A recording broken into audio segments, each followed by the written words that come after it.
شاہ زمانی بیگم نے آواز دی، حسنہ یہاں آؤ۔ خالہ کی آواز پہچان بارے حسنہ چلی تو آئی، لیکن نہ سلام نہ دعا، ہاتھوں میں راکھ پاؤں میں کیچڑ۔ اسی حالت میں دوڑ خالہ سے لپٹ گئی۔ خالہ نے کہا، حسنہ تم بہت شوخی کرنے لگی ہو۔ تو جب شاہ زمانی بیگم نے حسنہ کو آواز دی تو حسنہ چلی تو آئیں، لیکن انہوں نے نہ خالہ کو سلام کیا نہ ان کی خیریت پوچھی۔ ان کے ہاتھ پیر برے حال کے ہوئے تھے، کیچڑ اور راکھ سے لت پت تھے، اور وہ اپنی حالت کا خیال کیے بغیر دوڑ کے خالہ سے لپٹ گئیں۔ تو خالہ نے انہیں کہا کہ تم تو بہت شرارتی ہو گئی ہو، شوخی کرنے لگی ہو، شرارتی ہو گئی ہو۔ حسن آرا نے کہا، اس سنبل چڑیل نے فریاد کی ہوگی۔ یہ کہہ کر خالہ کی گود سے نکل لپک کر سنبل کا سر کھسوٹ لیا۔ وہی طرح خالہ این کرتی رہیں، ایک نہ سنی۔ شاہ زمانی بیگم اپنی بہن کی طرف مخاطب ہو کر بولی، بوا سلطانہ، اس لڑکی کے لیے تو خدا واسطے کی کوئی استانی رکھو۔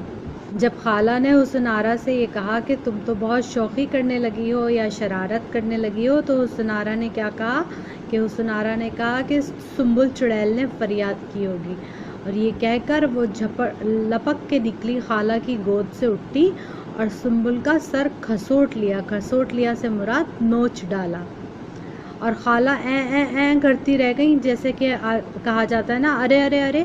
خالہ ایسے کرتی رہ گئیں اور انہوں نے ایک نہ سنی اور اس کا سر نوچ دیا، جو سنبل ان کی نوکرانی تھی۔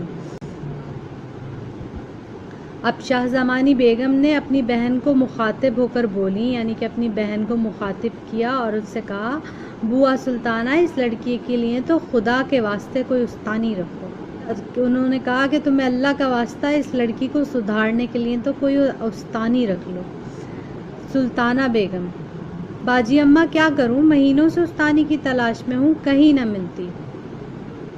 شاہ زمانی بیگم، اوئی بوا، تمہاری بھی کہاوت وہی ہے، ڈھنڈورا شہر میں بچہ باغل میں۔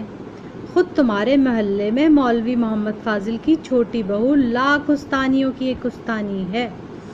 تو سلطانہ بیگم نے جب اپنی باجی سے یہ کہا کہ میں تو مہینوں سے اس کوشش میں ہوں کہ کوئی استانی مل جائے تاکہ ان کی تربیت کر سکے حسن آرا کی، تو شاہ زمانی بیگم نے کہا، اوئی بوا، یہ جو اوئی بوا لکھا ہوا ہے، یہ پرانے زمانے میں مخاطب کرنے کا ایک طریقہ تھا۔ خواتین اسی طرح سے گھروں میں بات کیا کرتی تھیں۔